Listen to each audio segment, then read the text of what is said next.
Na Colômbia, o presidente Juan Manuel Santos foi reeleito neste final de semana. O presidente Juan Manuel Santos reverteu o resultado do primeiro turno e venceu as eleições colombianas com pouco mais de 50% dos votos. Em Bogotá, partidários do líder saíram às ruas para comemorar o resultado. O segundo colocado, Oscar Iván Zuluaga, obteve 45% dos votos. Ele reconheceu a derrota e parabenizou o atual governante. Nas últimas semanas, Santos reforçou o discurso sobre um acordo de paz com as Forças Armadas Revolucionárias da Colômbia, as Farc.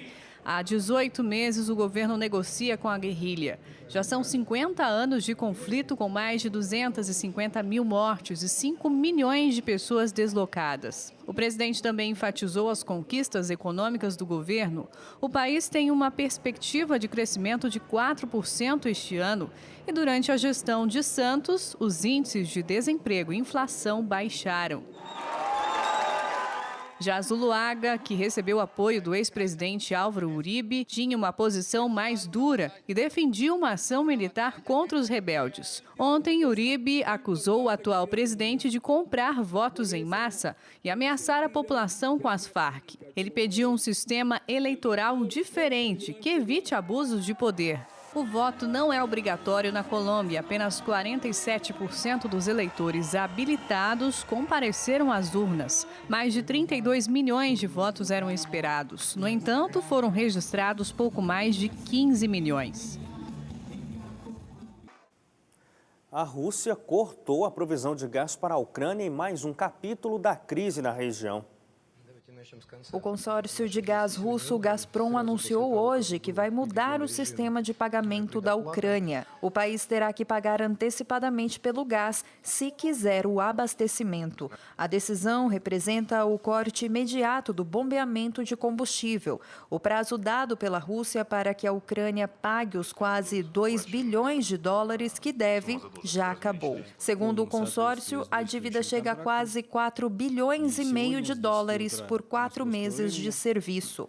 НАК «Нафтогаз Украины» получает газ в оплаченных объемах. O governo da Ucrânia tem cerca de 14 bilhões de metros cúbicos de gás estocados, o que é suficiente para atender às necessidades do país até dezembro. Mesmo assim, o primeiro-ministro Arseniy Yatsenyuk disse que esse é um plano geral da Rússia para destruir a Ucrânia. Ми не будемо дотувати російський «Газпром». A Gazprom explicou que vai continuar bombeando combustível para a Europa através do sistema de gasodutos ucranianos e espera que o gás chegue aos consumidores europeus. A União Europeia depende de 30% do gás russo e a metade desse combustível passa pelo território da Ucrânia. Enquanto isso, no leste do país, pelo menos 50 ativistas pró-Rússia morreram nas últimas 24 horas em combates entre tropas e insurgentes na região. O ex-piloto de Fórmula 1, Michael Schumacher, saiu do coma. Ele deixou o hospital onde esteve internado por 6 meses. Segundo a porta-voz da família, Schumacher vai continuar o tratamento em um hospital universitário na Suíça. Em dezembro do ano passado, ele bateu a cabeça quando esquiava nos Alpes da França.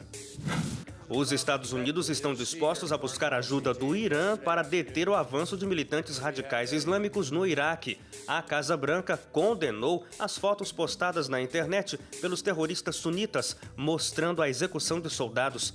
Centenas de voluntários estão se unindo ao exército iraquiano para defender o país.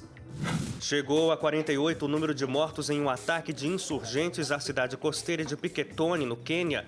A informação é da Cruz Vermelha. Cerca de 50 milicianos invadiram a cidade e há suspeitas de que eles façam parte do grupo somali Shebab, ligado à Al-Qaeda. O encontro do G77 mais a China terminou neste domingo. O grupo dos países em desenvolvimento pediu que a ONU mantenha como prioridade mundial a meta de erradicar a fome e a pobreza até 2030. Também foram discutidos temas como estratégias sobre desenvolvimento sustentável, melhoria das práticas da democracia e a soberania nacional sobre recursos naturais.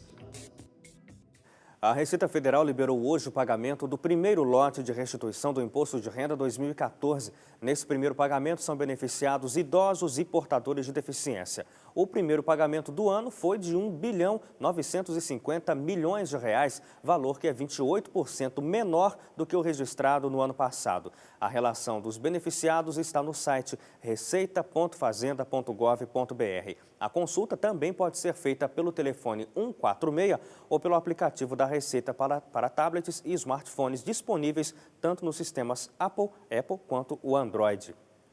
Um levantamento mostra que o brasileiro vai viajar menos durante a Copa. Para mudar essa realidade, agências de viagens apostam em promoções nas passagens aéreas que podem chegar a ter 50% de desconto.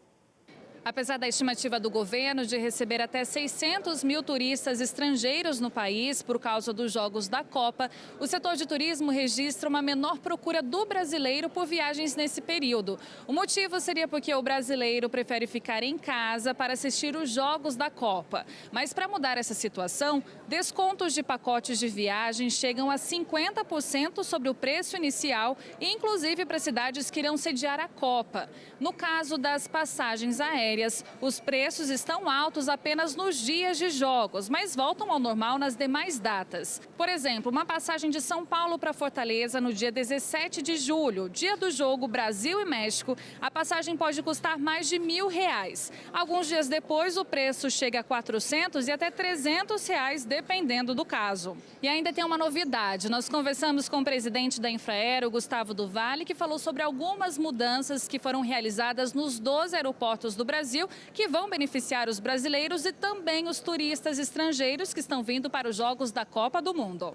Um investimento da ordem de R$7 milhões em todos os 12 aeroportos e essas áreas estarão disponíveis até depois da Copa do Mundo, né, onde, quer dizer, inclusive aqueles turistas que ficarem no Brasil após a Copa do Mundo poderão usufruir desses espaços. O importante desse espaço é que ele terá todas as informações, caixas eletrônicos, ou seja, guias turísticos, pessoas que falam inclusive outras línguas e os nossos amarelinhos dentro dos aeroportos irão direcionar esses passageiros para essas áreas, de modo que eles tenham um lugar onde possam esperar para sair do aeroporto. O mais importante da Copa do Mundo é fazer com que o turista chegue aqui e volte. E ele só voltará se ele tiver um atendimento de primeira linha, que é o que nós estamos proporcionando. De São Paulo, Flávia Souza para a Rede Novo Tempo. Uma dupla de ciclistas da Bulgária descobriu um jeito novo de fazer exercícios físicos e ir para o trabalho ao mesmo tempo. Os arquitetos Martin Angelov e Mikhail Klenov inventaram o que eles chamam de half bike, ou em português, meia bicicleta. Essa é a half bike, um triciclo guiado em pé que exercita o corpo, além de ser um meio de transporte eficiente. Os pedais direcionam as rodas da frente, enquanto as pequenas rodas de trás formam o eixo, permitindo que os ciclistas conduzam a bicicleta usando o peso do corpo. O co-inventor, o arquiteto Mikhail Klenov, diz que a half bike demorou para ser aperfeiçoada. Foram muitos anos de discussão e melhoras para chegar nesse resultado. Nós usamos vários protótipos para ver como a ideia funcionaria. Ele garante que esse modelo pode ser usado de duas formas, para o transporte público e também para trabalhar músculos que bicicletas convencionais não exercitam. Apesar de que conseguir andar no aparelho requer certa prática, ou pelo menos foi o que achou esse voluntário. Eu gostei muito que ela não tem um assento, porque desse jeito é possível trabalhar todas as partes do corpo. Eu acho que treinando um pouco eu consigo andar como ele. O arquiteto Martin Angelov garante que eles não estão tentando substituir as bicicletas tradicionais. Ele afirma que a intenção é simplesmente uma versão da ideia original e uma forma de dar mais opções às pessoas. A dupla espera que a produção em massa da half bike comece nos próximos meses e dê aos ciclistas uma alternativa interessante e segura. São 7h19 agora no horário de Brasília e ainda hoje a morte de garota atropelada motiva a criação de projeto. O uso do fone de ouvido pode ser perigoso no trânsito.